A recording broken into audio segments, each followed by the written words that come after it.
Let's dive deeper into the action with our markets reporters. Abigail, what are you watching at the close? You know, Caroline, I'm thinking about that chop that you, Joe, and Scarlett were just talking about because it's a fitting continuation of what we had in August. Take a look at this chart going back to the Fed meeting. That was what really kicked off some of this downside volatility. And then, of course, tons of headline risk around trade and other macro uncertainty. But up, down, up, down, up, down. It tells you that nobody knows. Lots of uncertainty, a real battle between the bulls and the bears. So you want to try to find clues as to what way the range breaks, because the range itself is not important. It's whether or not it moves up to all-time highs or back down toward last year's lows. Now, this is a longer-term chart, and it may actually speak more to the range starting from 2018, the beginning of 2018, but it is really pretty useful. What we're looking at here in white, the VIX, or volatility on stocks. In yellow, we're looking at the currency volatility index. In blue, the MOVE, or the bond volatility index. And back in 2007, that was one time when bond volatility jumped ahead of both currency and stock volatility. The only other time over this time period where we've seen that happen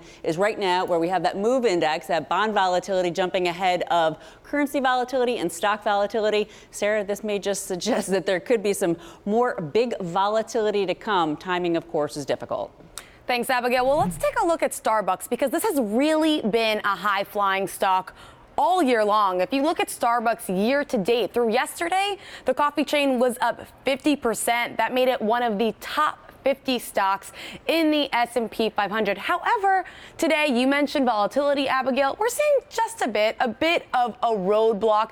There you can see down about 0.7%, but nowhere even close to where it was earlier today. Starbucks had fallen more than 3.5% at the low point intraday. Now, this was after, in an investor presentation, executives over at Starbucks did tell investors that that 10+% growth rate for profits probably won't continue into next year. They also said that they are going to be reducing that share buyback count. So we'll see what happens going forwards. But clearly, even though you see a little bit of a stumble today, the stock is still being very resilient.